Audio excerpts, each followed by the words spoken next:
Bismillahirrahmanirrahim.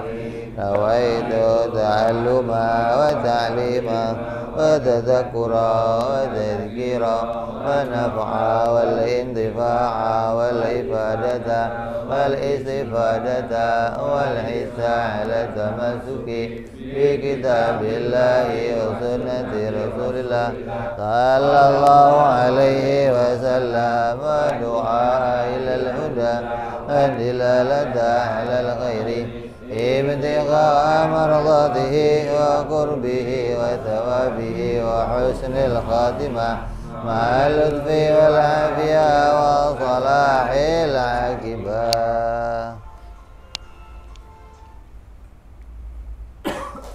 Bismillahirrahmanirrahim. Alhamdulillahirabbil alamin wa bihi nasta'inu ala umuri dunya waddin. Wassalatu wassalamu ala Rasulillah Sayyidina wa Habibina wa Syafi'ina wa Maulana Muhammadin sallallahu alaihi wa ala alihi wa sahbihi ajma'in. Amma ba'du. Qala musanniful kitab Habibul Imam Al-Habib Abdullah bin Husain bin Tahir rahimahullah wa ghafara lahu wa liwalidayhi.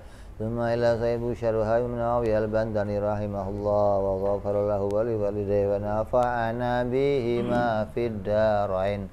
Allahumma aftah qulubana futuhal arifin wa bihikmatika wa ansur alaina birahmatika ya arhamar rahimin. Ila anqal faslun fi ba'dil ma'asil arjul. Ya.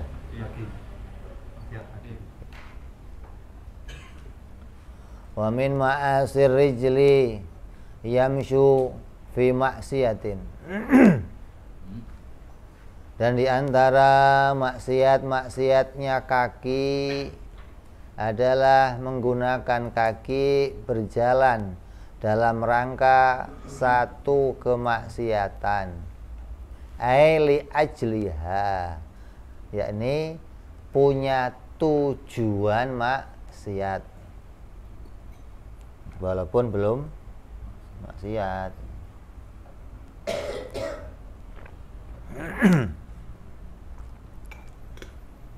Saya mau ke sana begitu. Ini jalannya itu menggunakan jalan loh. Sampai sana maksiat, lain lagi urusannya. Ini jalannya itu berarti kaki mendukung maksudnya loh. Nanti karena ada kaki kamu bisa sampai ke sana. Berarti kaki ini ikut bermasalah maksudnya. Ikut mendukung pada sebuah kemaksiatan.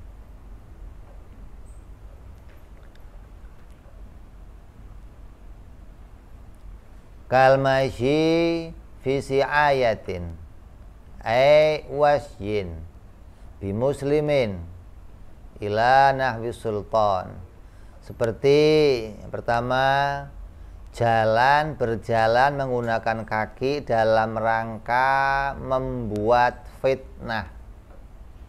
Kalau dulu orang mau bikin fitnah nggak bisa dari rumah, harus keluar rumah, cari orang terus diomongin, maka pakai kaki. Sekarang nggak usah keluar rumah fitnahnya, dari rumah bikin fitnah sedunia bisa.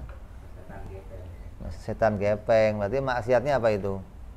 Tangan, ketik, bikin. Sekarang dulu maksiatnya kaki. Jadi orang harus berjalan menuju suatu tempat untuk memberikan wejangan-wejangan yang isinya hoak-hoak semua, itu fitnah untuk mengadu domba suatu. Ya, ini pengaduan tentang seorang muslim kepada semacam penguasa. Orang datang ke pemerintah, datang ke RT, datang ke RW, terus bikin pengaduan tentang seorang muslim. Pak, si anu pak begini, tangkap. Nah ini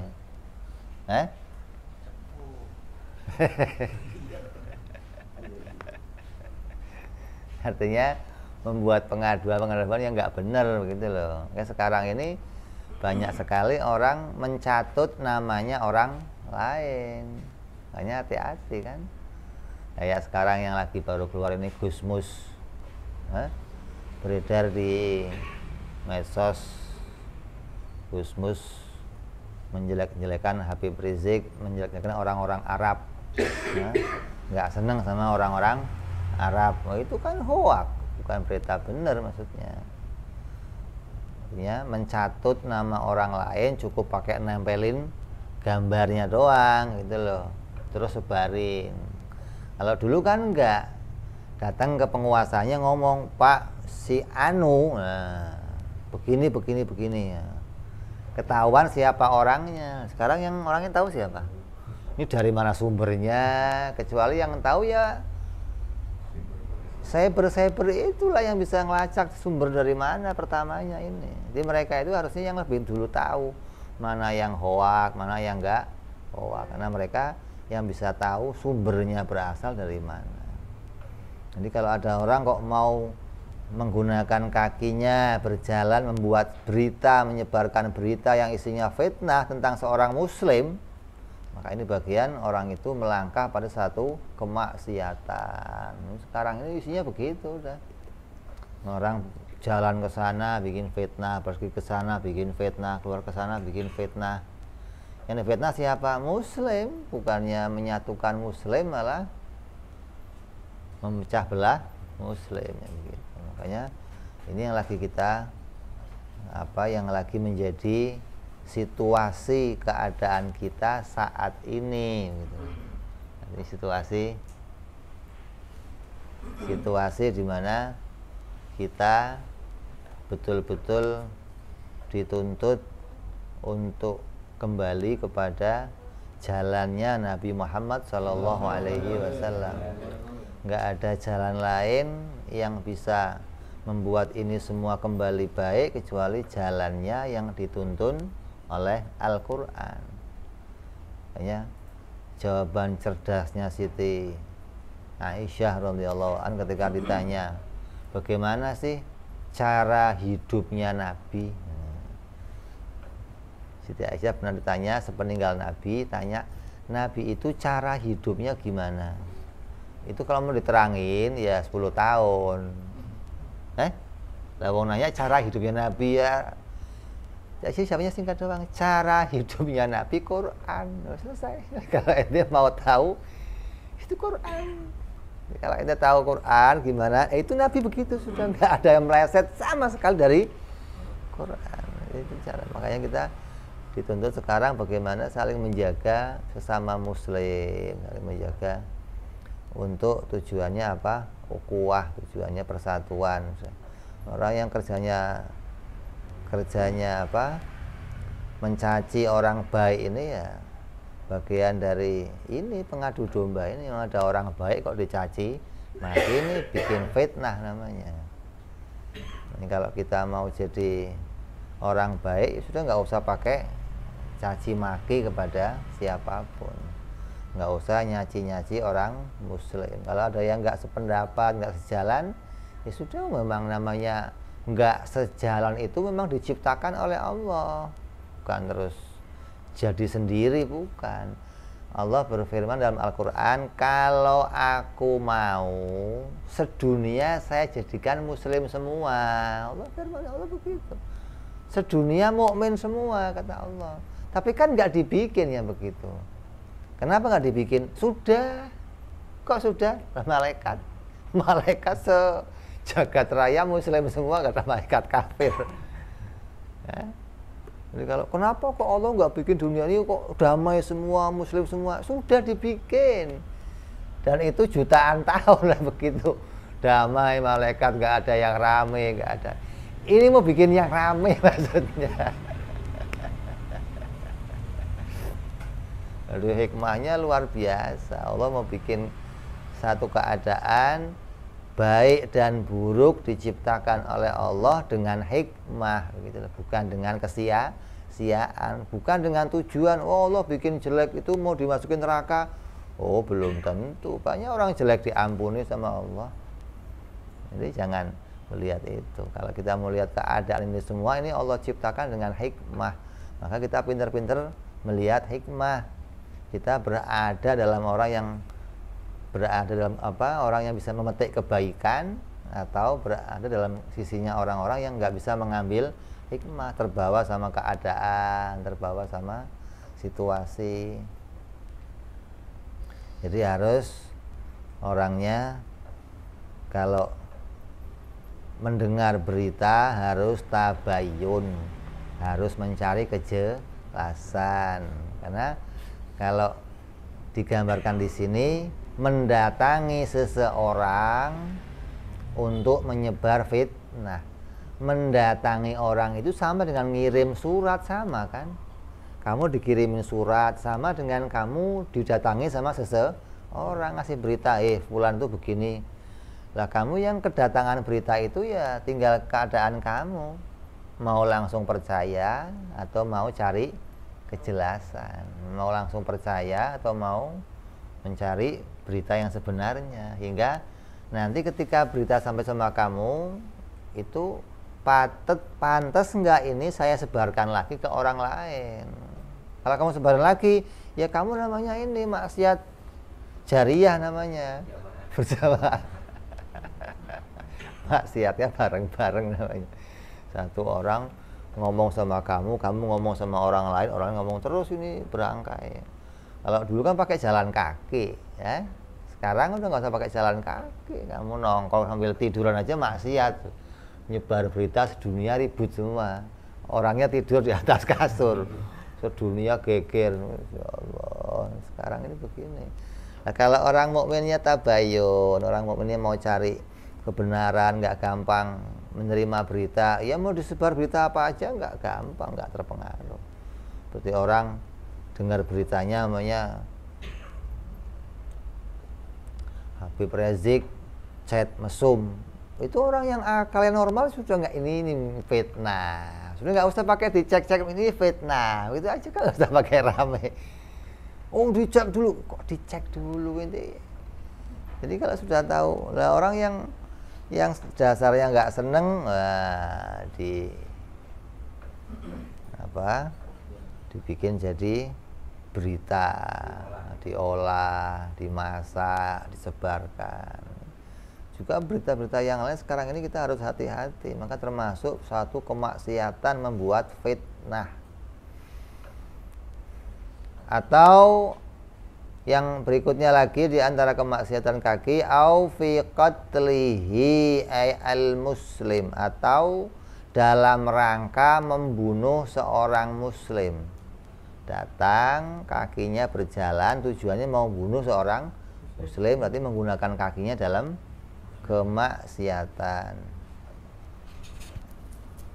Ai fi ma yadurruhu, atau sesuatu yang itu menjadi membahayakan bagi seorang muslim, bi ghairi haqqin, tanpa adanya hak, adanya hak untuk diperlakukan seperti itu menurut syariat, kecuali memang syariat yang memerintahkan, maka seorang itu berhak mendapat hak itu. Seperti dicambuk, kamu kok nyambuk saya? Syariat yang merintah. Kamu kok ngelempar saya? Syariat yang merintah. Maka dia berhak menerima itu. Tapi kalau nggak ada syariat yang merintah, seorang muslim nggak punya hak untuk disakiti dengan yang lainnya. Makanya hati-hati kita ini mendatangi seorang untuk membunuh atau sesuatu yang membahayakannya. Geruduk rumahnya Mahfud MD. Itu bahayain nggak kira-kira?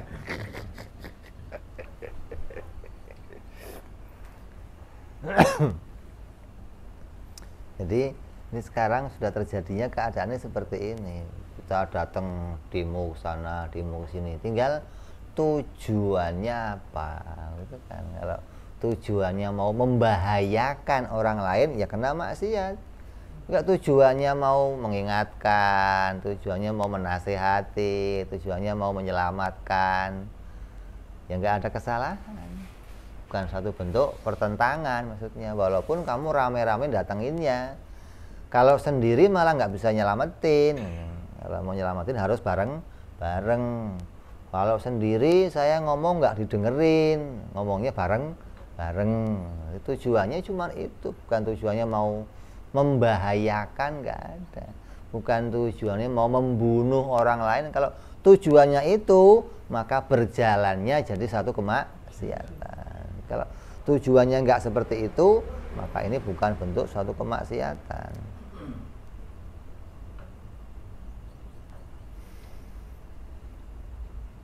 Kata jasusi li auratil muslimina wal bakhthi an uyubihim,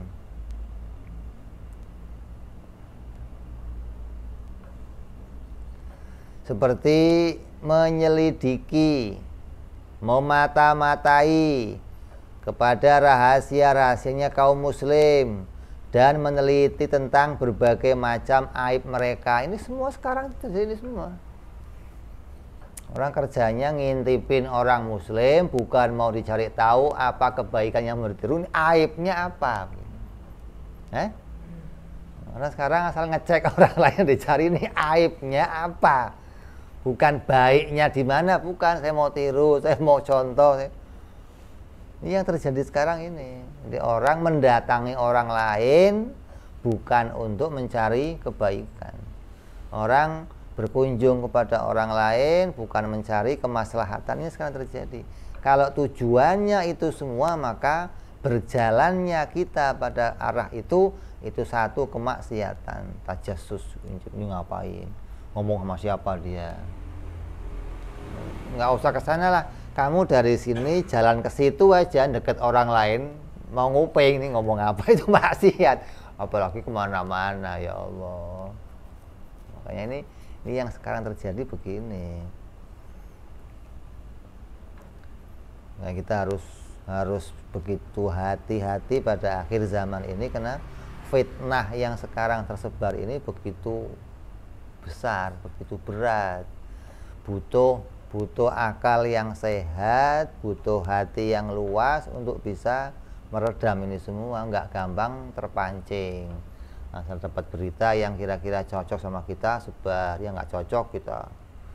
Ini nggak boleh demikian. Kalau kita mau jadi orang yang konsekuen, yang nggak fanatik, jadi orang yang lurus, ya harus tabayun. Apa yang baik kita sebarkan, yang nggak baik kita simpan. Nggak boleh kita melakukan sesuatu yang akhirnya akan tadi membahayakan orang lain. Membahayakan itu, orang itu jadi dicecar sama orang lain, kan bahayain. Kalau kamu sebarkan berita ini, orang itu nanti akan gak nyaman hidupnya, dibully. Kalau dia lewat bakal dilemparin, dia lewat di stop. Ini bagian dari membahayakan orang lain. Kalau sampai itu terjadi, kita lakukan, maka kita melangkah pada satu kemaksiatan. Allah Subhanahu wa taala berfirman dalam Al-Qur'an, walladzina yu'dzunal mu'minina wal mu'minat bighairi maktasabu faqad ihtamalu buhtanan wa itsman mubina. Dan orang-orang yang menyakiti orang yang beriman, laki-laki maupun perempuan, tanpa kesalahan yang mereka perbuat, sesungguhnya mereka telah memikul kebohongan dan dosa yang nyata. Bikin fitnah, cat mesum, bikin fitnah khilafah, bikin fitnah teroris, bikin fitnah, macam-macam. Ini fitnah yang disebarkan untuk seseorang, kelompok, keluarga. Ini sama, mau nyebarnya ke individu, mau nyebarnya ke keluarga, mau nyebar ke kelompok. Orang Arab itu teroris, berarti se-Arab, asal Arab kena, yang selamat yang pesek-pesek. Arab asal mancung bahaya, kenapa? Teroris. Ini kan kalau kata orang Jawa itu seramba uyah, gebiah uyah, maksudnya pukul rata, kan nggak boleh begitu. Apa-apa itu urusannya person, nggak ada satu kelompok orang mau disalahkan semua, nggak bisa. Bani Israel tuh salah semua, ya nggak bisa juga.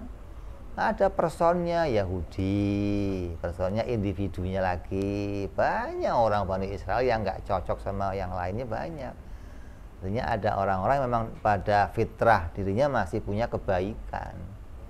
Makanya kita harus hati-hati nih, orang-orang yang menyakiti orang lain, berjalan untuk menyakiti orang lain, berjalan punya tujuan menyakiti orang lain, maka itu bentuk satu kemaksiatan.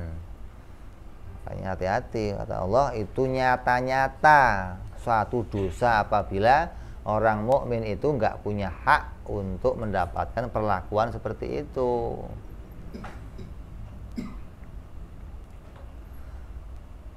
Jadi kalau kita lihat sekarang ini tinggal kita ini menjaga diri, saya termasuk bagian orang ini atau bukan. Kalau kita ingin aman bagaimana? Diem, sudah diem saja. Kalau kita nggak tahu jelas beritanya ini bagaimana, sudah diem. Jangan disebarkan, jangan ditanggapi, jangan, sudah diem. Kecuali kita tahu nyatanya, tahu faktanya, maka kita harus membela. Kalau mereka bikin 1000 fitnah, kita bikin 2000 pembenaran, begitu loh. Kita tahu benarnya, begitu kan? Bukan kita nggak tahu benarnya. Kalau prinsipnya orang Arab dulu, karena persaudaraannya itu orang Arab dulu kuat, dan ini jadi contoh orang Arab itu kalau persaudaraan itu, kalau satu saudaranya dimusuhi, dia berbuat satu kesalahan, yang lain bela, mau itu salah mau itu bela dulu, gitu loh. Baru nanti cari solusinya apa, bela dulu yang penting. Kalau nggak dibela bagaimana? Nggak nampak persaudaraannya. Nah, orang Muslim harus begitu. Kalau ada orang Muslim kok disakiti, bela dulu. Bela itu maksudnya mengamankan, walaupun nanti akan ditindak secara adil, tapi ini diamankan dulu biar nggak sampai terjadi yang lebih bahaya. Gitu. Ada orang Islam berantem sama yang lain, ya stop dulu. Oh yang salah dia, iya tapi stop dulu. Solusinya nggak berantem maksudnya. Bisa ada solusi yang lain, entah itu diganti rugi, entah itu apa. Ini solusi yang harus kita dapati. Jadi kalau kita sudah tahu itu beritanya itu betul-betul fitnah, kita tahu itu fitnah, ya kita harus bikin pembenaran, bikin satu pernyataan untuk bisa menyatakan itu kebenaran. Mereka bikin 1000 fitnah, kita bikin 2000 pembenaran, gitu. Namanya kita membela saudara kita Muslim dari termakan sebuah fitnah. Karena sekarang ini orang itu sekarang ini sumbu pendek semua, nggak ada sumbunya panjang, nggak ada. Sekarang ini cesdor sudah pokoknya. Makanya kita harus hati-hati lah. Ketika yang tersebar itu fitnah, berita fitnah lebih banyak, dianggap beneran. Ya, sekarang ini tergantung yang ngomong yang banyak, yang mana itu yang dianggap bener sekarang ini.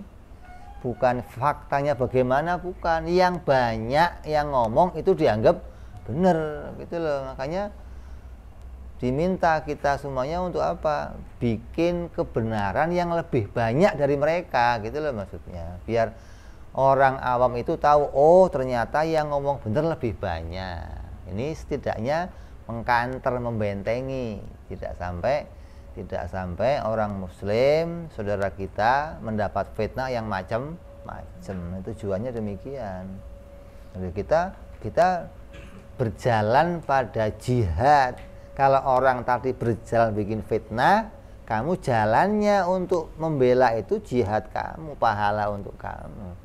Karena mau meluruskan fitnah yang ada, mau membenarkan, mau menjadikan satu fitnah itu jadi lurus, nggak lagi sebagai berita fitnah yang membahayakan orang lain, membahayakan saudara kita Muslim. Ini sekarang yang terjadi seperti ini, khususnya yang memuncak ke imam besar kita Habib Rizik Syihab itu puncak sudah ke arah itu, sudah semuanya ke arah itu. Jutaan fitnah sudah disebar, kalau perlu dia bayar, kalau perlu dia ngelakuin apa saja untuk bikin sebuah fitnah yang macam-macam. Ini kita harus berjuang bagaimana membela saudara kita muslim. Ini secara umum, apalagi sudah khusus, kita harus punya pembelaan yang kuat. Jadi ini kita dapat pelajaran penting malam ini, bagaimana kita diajak untuk mengetahui bahwa itu semua satu dosa besar. Jadi jangan sampai kita terlibat membuat fitnah. Jadi kalau ada orang lain bikin fitnah, jangan kita balas pakai fitnah. Itu nama saja. Ada orang disantet, kamu cari dukun santet yang lain, itu namanya sama aja nggak beres. Sono nyantet, kamu nyantet, yang bener yang mana? Ya nggak ada yang bener, begitu loh. Orang nyantet, sono nyantet, kamu nyantet, ya nggak bener. Jadi jangan dibales pakai hal yang sama, bentuk kemaksiatan lagi. Artinya kita diajak melakukan maksiat kalau begitu.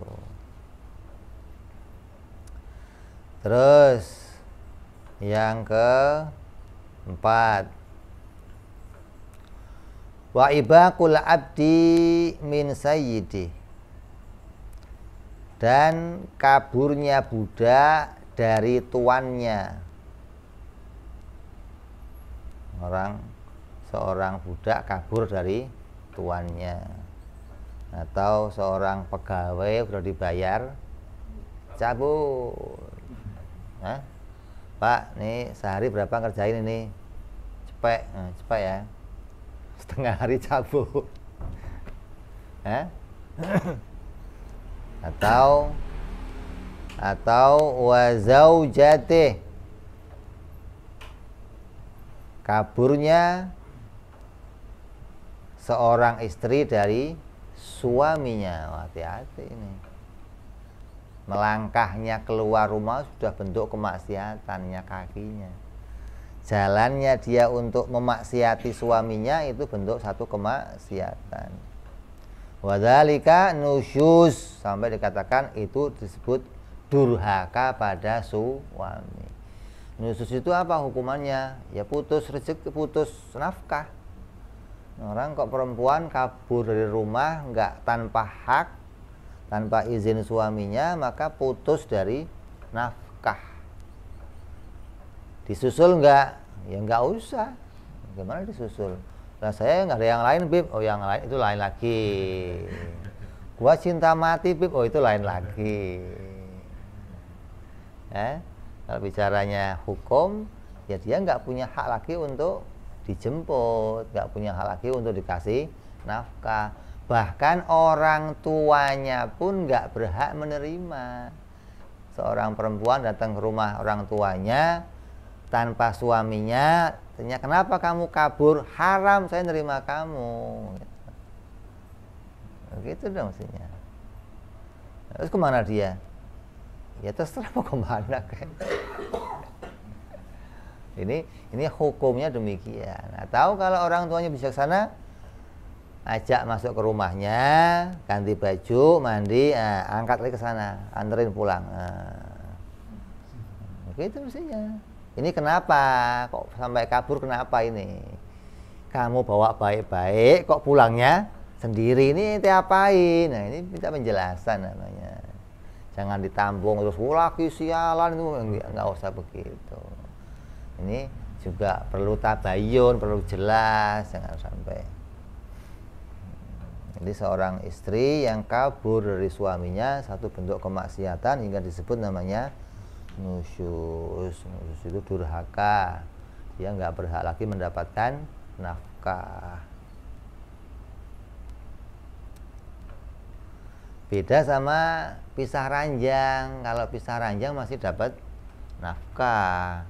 Kamu diemin istri kamu buat pelajaran, ya kamu nafkahin juga, wajib kamu nafkahin, karena dia masih di situ, masih taat, masih berada sama kamu, kecuali dia sudah keluar. Selangkah saja keluar, satu kemaksiatan. Terus Wa ibaku man alaihi hakun amma yalzamuhu min qisasin au dainin au nafaqatin. Kaburnya orang yang atas dirinya terdapat hak kewajiban mengembannya dari sesuatu yang mesti dipenuhi olehnya, berupa hukuman qisas atau hutang atau nafkah li zaujatih, yakni nafkah untuk istrinya. Kaburnya seseorang ditagih utang, oh haram hukumnya, gitu loh.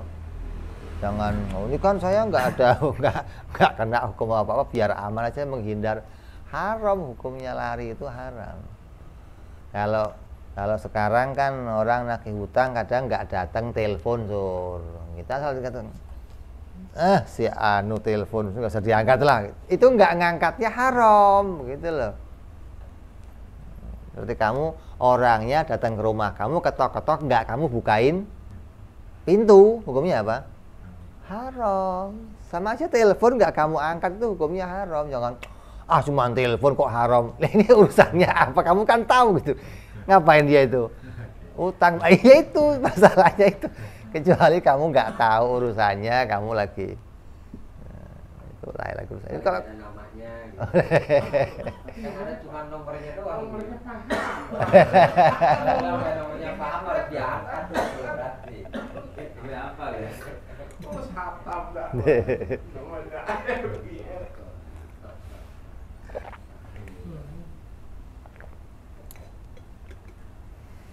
Kaburnya hukuman kisos. Orang mau dikisos, kabur namanya. Kisos itu kan hukuman yang setimpal, maksudnya. Kalau kamu nampar ya hukumannya ditampar. Kamu motong kuping ya hukumannya potong kuping. Ini waktunya mau dikisos, cabut. Ini haram. Terus kaburnya seseorang dari ngasih nafkah. Bang Toyib namanya. Tanya Bang Toyib nggak pulang kenapa? Pusing gua di rumah. Dimintain duit mulu sama. Ini kaburnya hukumnya haram. Jadi ya harus ditangkepin, nggak ada ya nggak ada bareng. Kalaupun kamu keluar ya keluar cari nafkah. Kok nggak dapat ya pulang lagi, jangan nggak ada pulang lagi. Ini udah pulang berangkat cari nafkah nggak datang, ini bagaimana? Yang di rumah makanya bagaimana terus? Jadi menghindar dari kewajiban yang harus dikerjakan itu hukumnya haram. Sama dengan kewajiban apa saja sudah. Mau kamu jadi pegawai, mau kamu jadi kepala keluarga, mau kamu jadi orang tua, kewajiban sama anak, bini, kamu menghindar, hukumnya haram.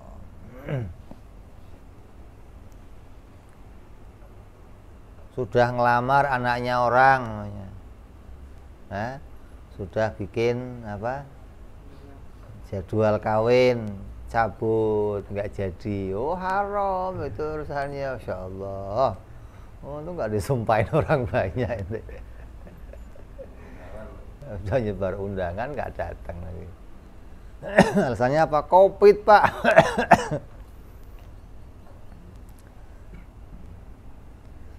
Terus au birrin au birri walidai ai ta'atihima wa ihsanin ilaihima, atau kabur dari berbakti pada orang tua. Ini haram juga. Kabur dari rumah itu hukumnya haram. Kenapa? Karena wajib seorang anak itu berbakti pada orang tuanya. maka haram dia kabur dari rumahnya. Jangan dianggap kabur rumah itu biasa, nggak apa-apa. Oh, haram. Kenapa? Kamu punya kewajiban berbakti pada kedua orang tua, kecuali kamu sudah kawin, sudah pisah rumah, kamu punya kewajiban ngurus keluarga kamu.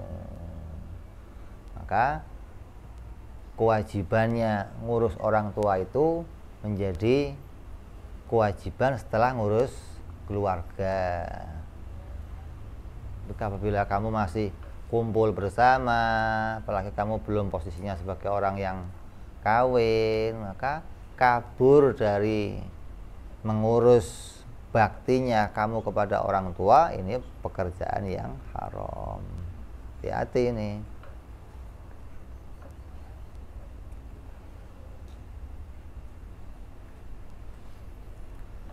Wa min dalika al-infaqu wal i'faf.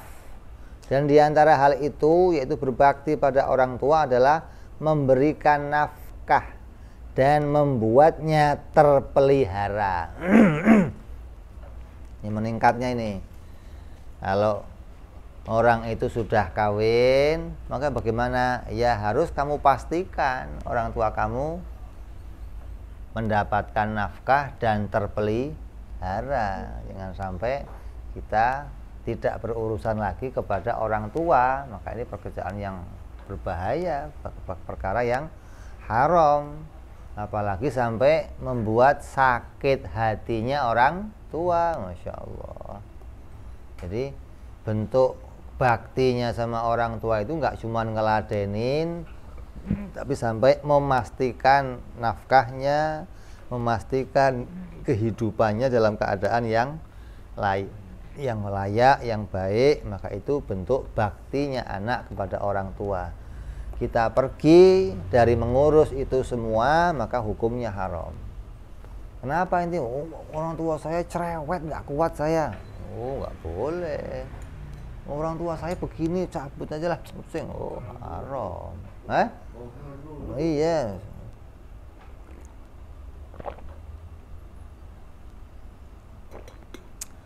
Pakai itu handset itu kan beres. Kencengin lagi, nggak selesai. Orang tua itu butuhnya didengerin. Yang diomong itu lagi sudah ente bosen dengernya, tapi maunya didengerin. Jangan, kan udah diceritain, mak, apa cerita lagi, mak? Oh, nggak boleh. Sudah dengerin aja, udah seneng dia. Nggak usah kamu pakai bantah. Lah budek, Bib, ya pakai ini. Udah, biar kelihatan dengerin, udah, pokoknya asik. Anak saya maka udah cerita seharian juga nurut, diam aja. Udah seneng orang tua begitu. Ini jangan sampai membuat hatinya sakit. Ada anak diajak ngomong aja pergi, nggak betah. Padahal kita waktu kecil kalau nanya perkara berpuluh-puluh kali bolak-balik, itu lagi, mak ini apa? Sarung. Ini apa, mak? Sarung. Ini apa? Sarung. La ilaha illallah. Jadi kita harus ingat itu maksudnya. Wa ayuhayyi lil ab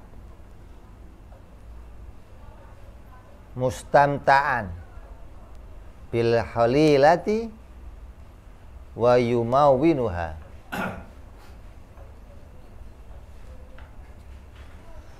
Yaitu seorang anak hendaknya ia menyiapkan untuk ayahnya sarana bersenang-senang dengan halilah atau istri atau budak, dan ia memberikan biaya hidup halilah itu untuk ayahnya.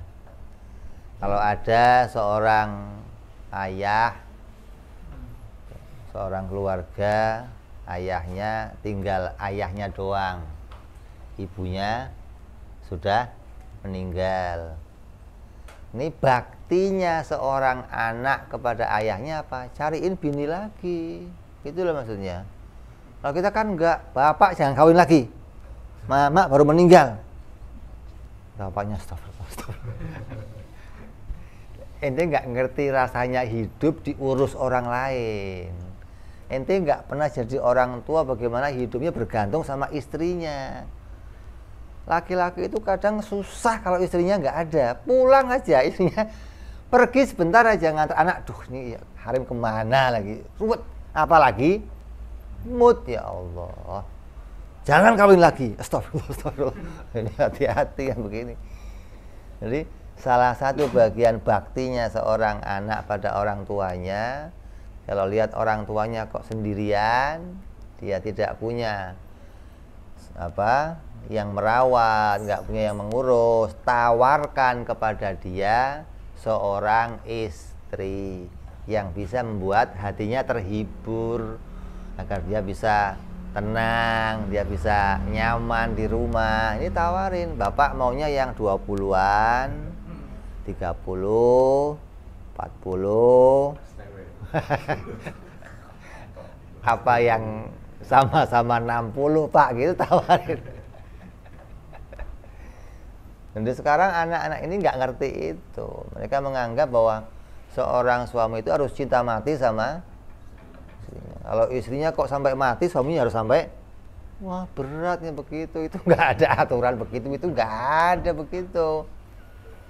Aturannya harus jelas. Yang namanya suami itu atau seorang laki-laki itu dia membutuhkan pelayanan. Dia perlu bersenang-senang dengan istrinya, perlu bersenang-senang dengan budaknya. Kalau dulu nggak punya istri dikasih budak, Pak, ini hadiah budak nih Pak, 7. Iya, Masya Allah anak saya 1 tanggung 7 sekali. Kalau budak kan banyak boleh, 17 kayak mau. Tapi kalau istri kan nggak boleh. Tapi dinikah dulu gitu. Enggak, budak dibeli udah jadi punya kamu.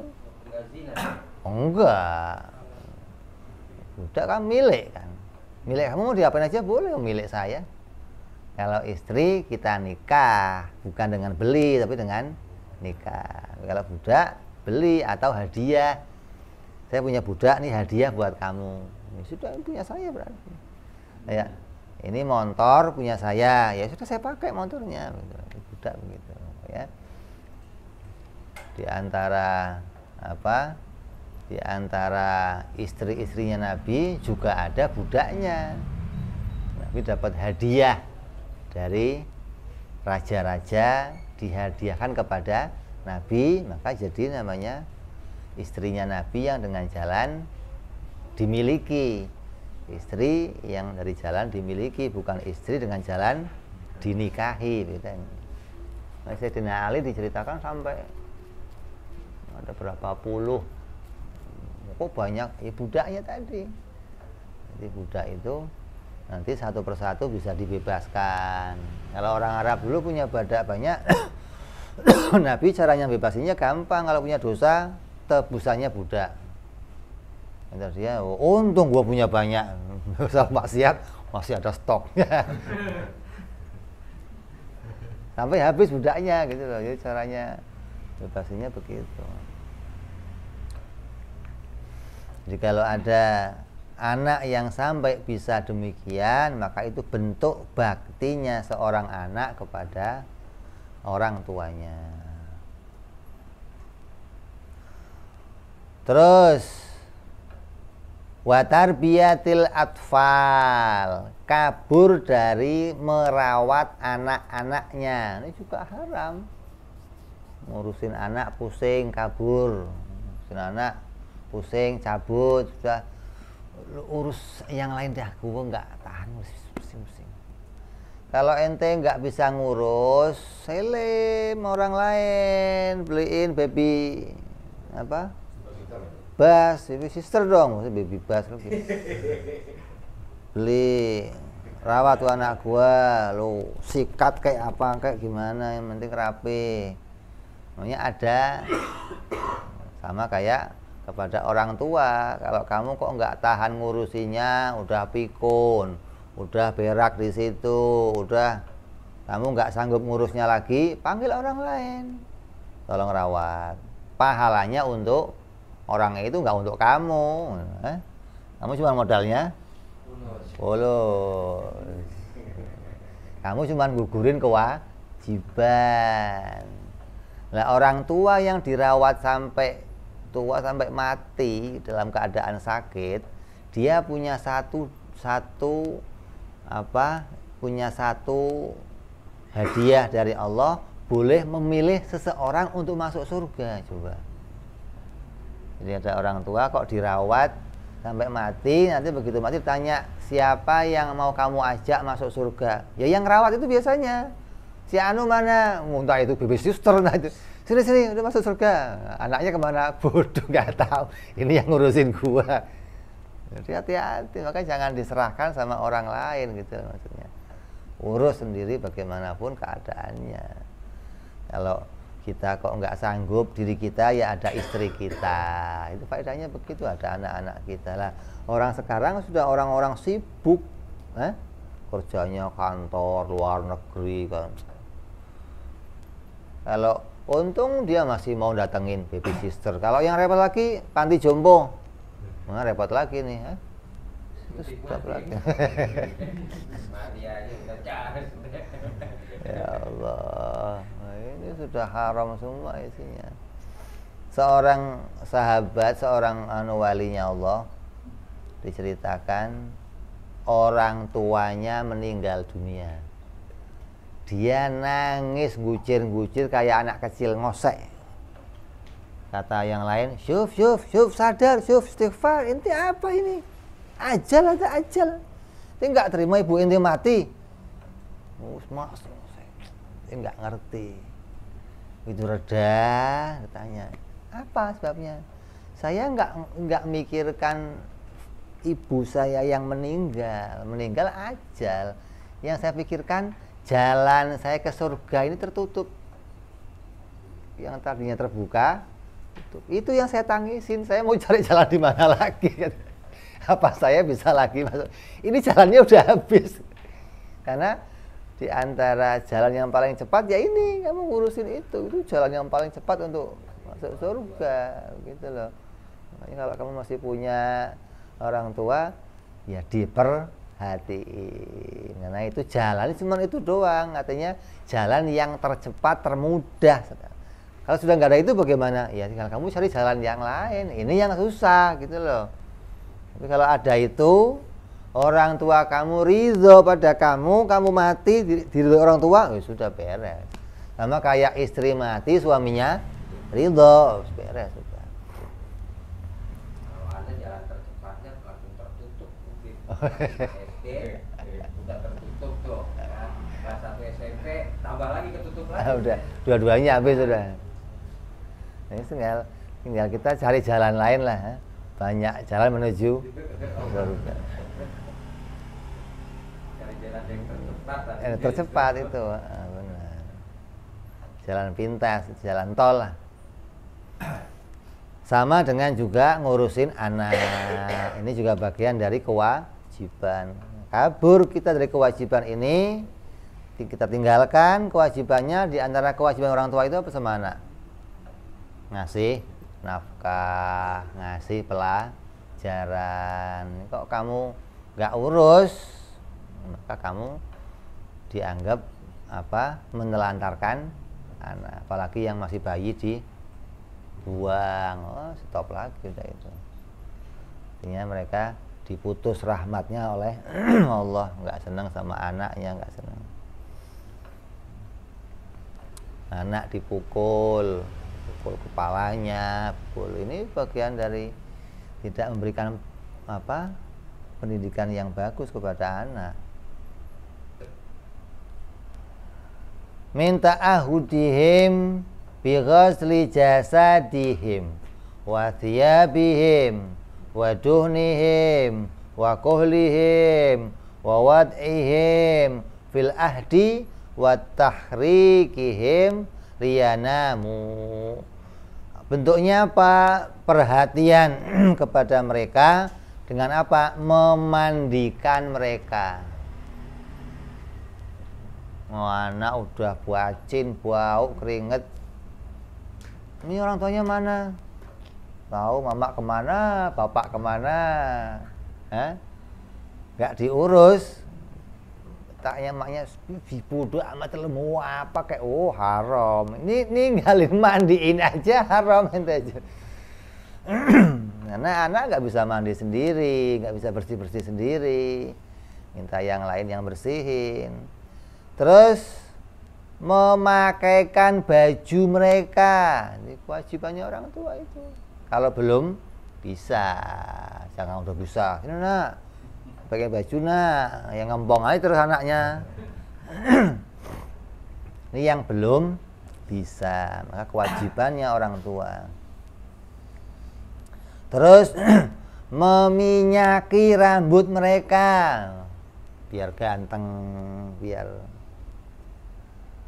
kasih bedak, kasih wangi-wangi. Orang tani mengkilat beneran kalau berangkat ke sekolah itu. Yo wanginya, orang tani kan tahu sendiri sih. Yo di situ berarti. Seharian. Pokoknya kalau mandiin belum bersih pakai minyak orang tani. Ini ada. Baca kitab ini. Orang tua dulu bener berarti juga. Menjalankan kewajibannya betul-betul. Terus memakaikan sifat mata. Diajarin sunnah-sunnah kan, sifat mata pakaiin. Terus meletakkan mereka di ayunan. Ini kalau punya, kalau nggak punya di ayun sendiri aja begitu. Di ayunan itu ya gendong begini. Kalau ini kok mau bikin ayunan ya pakai apa itu kain sono kain sini ikat dorong aja. Kok ribet bebis gendong aja kan ayunan juga sama di ayun. Dan menggoyang-goyangkan mereka. Bayi senangnya begitu, anak kecil begitu senangnya. Goyang-goyang, timang-timang, begitu senangnya begitu. Itu bagian dari kewajiban orang tua merawat anaknya. Di kewajiban merawat itu isinya itu. Nanti ada kewajiban mendidik lain lagi. Kewajiban lagi memberikan nafkah lain lagi, gitu kan. Ini kewajiban merawat diantaranya ini. Sampai nanti mereka bisa tidur. Jangan anak rewel apa siram dulu. Astagfirullah.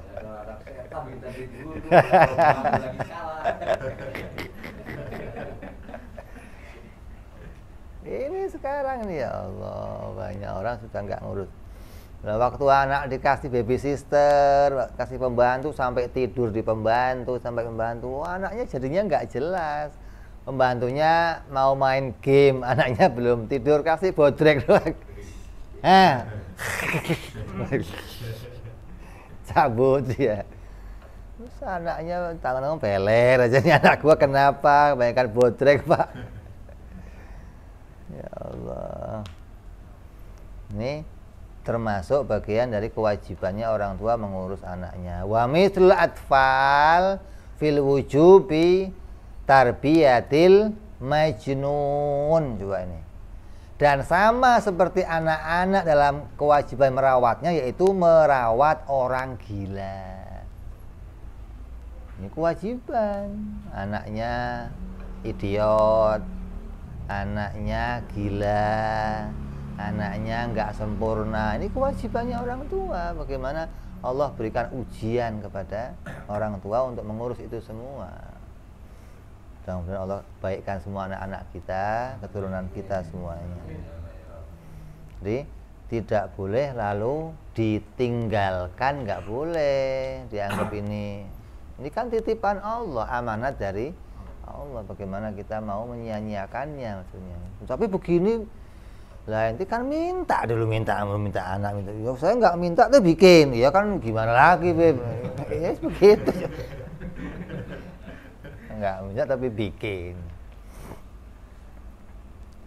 Hanya bentuk dari harapan pingin punya anak soleh itu bukan harapannya setelah anak itu gede, bukan. Punya anak soleh itu harapannya mulai bikinnya. Sejak mulai bikin sudah berharap anak itu soleh. Nabi Ibrahim anaknya belum lahir, Rabbi habli minas sholihin, ya Allah beri saya anak yang soleh, ya Allah beri anak. Belum lahir saya mintanya anaknya, bukan kasih anak ya Allah, mau kayak apa aja lagi, yang penting anak ya Allah. Ini beratnya begini. Begitu lahir yang nggak jelas, gimana?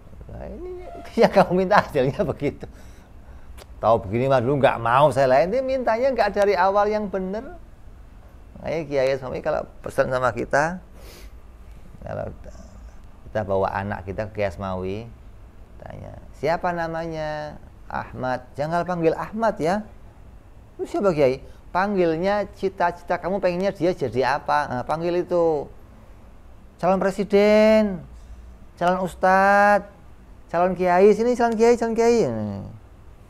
Itu jadi doa tiap waktu untuk kamu kepada dia.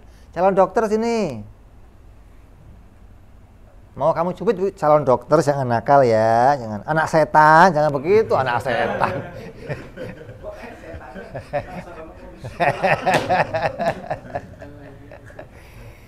Ada ketukar kan, setan begitu dasar manusia. Kitanya pakai setan, setannya pakai kita jadinya. Jadi panggilnya pakai harapan kamu dia jadi apa gitu loh. Itu jadi cita-cita kamu tiap waktu, itu doa kamu.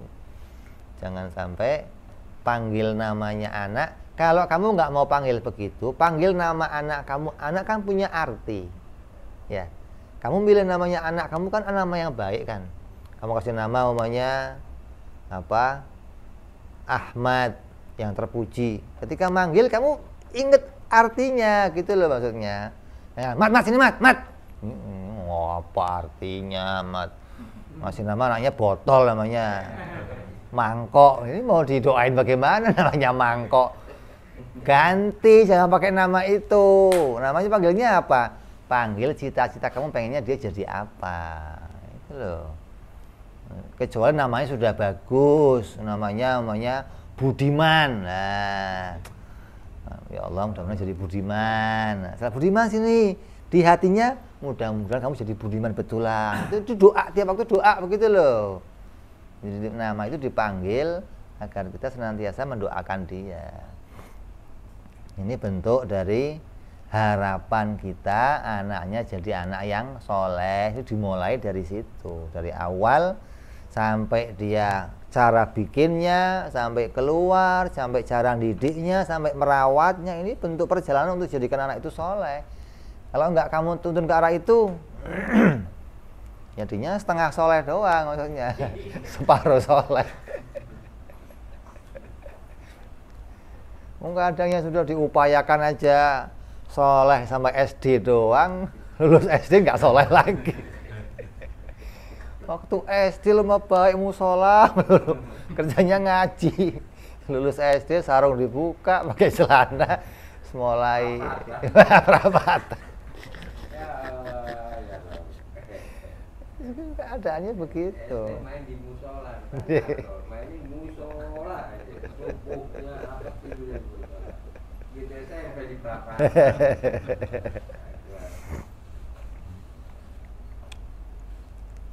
Kayaknya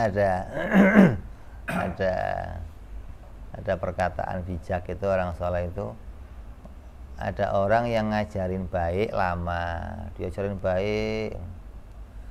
Sekali ada orang ngajarin dia jelek, itu yang ngajarin dia jelek akan diingat terus sama dia.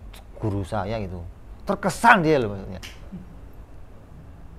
Makanya kalau kita ini menganggap ada yang perlu kita ajarkan sama anak kita, ajarkan jangan sampai didahului sama orang lain gitu loh. Ajarkan untuk menjauhi, ajarkan untuk mendekati yang baik. Ini kita yang ngajarin, jangan sampai orang lain jadi guru. Kalau orang lain jadi guru, maka itu akan diingat sama si anak. Karena guru itu ada dua, ada orang tua itu ada dua, ada orang tua yang melahirkan, ada orang tua yang mendidik. Kalau kita orang tua itu yang melahirkan, dia yang mendidik, sempurna sudah. Artinya dirawat, dididik sampai dia jadi, ini istimewa. Kalau enggak bagaimana? Akan ada dua orang tua nanti. orang tua yang melahirkan dan orang tua yang mendidiknya. Karena guru juga bagian dari orang tua. Nah, kita kadang alif ba'ta aja nggak hatam, bagaimana mau didik anak? Paling modalnya pulus doang. Lu ngaji, nggak ngaji gua balok lu. Tanggung jawab tapi ya, kasih pak kiainya, kasih. Kita nggak bisa mendidik dia, tapi kita menyuruh orang lain untuk menyelesaikan urusan yang kita diwajibkan. Jangan sampai anak itu terlantar urusan fisiknya, urusan makannya, urusan apa? Kayak yang diceritakan dalam hadisnya Nabi, seorang anak yang nangis waktu Idul Fitri lihat orang lain pada main. Nabi mau berangkat sholat Id. Ya, kamu kenapa kok nangis? Ibu kamu di mana? Ibu saya kawin lagi. Terus harta peninggalan bapak saya dibawa ibu saya semua. Wah, ini begini nih maksudnya. Ditinggalkan, nggak diurus, anak sampai terlantar, sampai sama Nabi diambil, dibawa ke rumah, dikasih pakaiannya Hasan Husain, nah, suruh main lagi sama anak-anak. Ini bentuk yang terjadi dari seorang orang tua yang tidak lagi mengurus anaknya.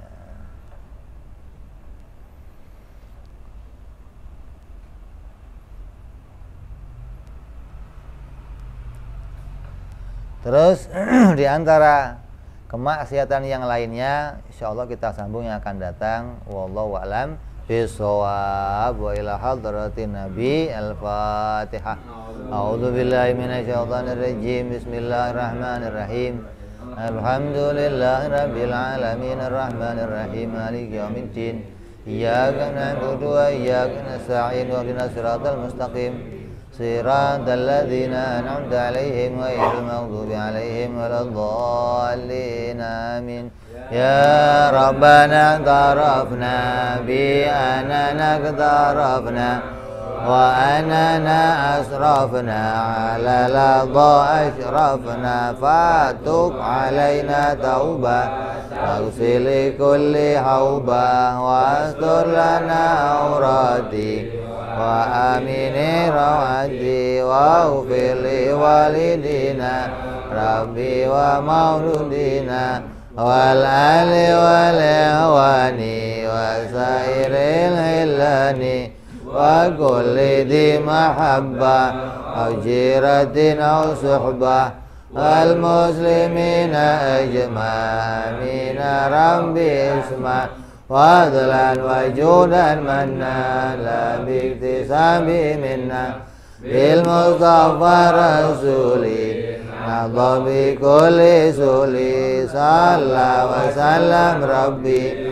alaihi andal habbi wa alihi wa sahbihi idada dhamsi suhbi walhamdulil ilahi fil badi wa danahi. Subhana rabbika rabbil izzati amma yasifun. Salamun alal mursalin walhamdulillahi rabbil alamin.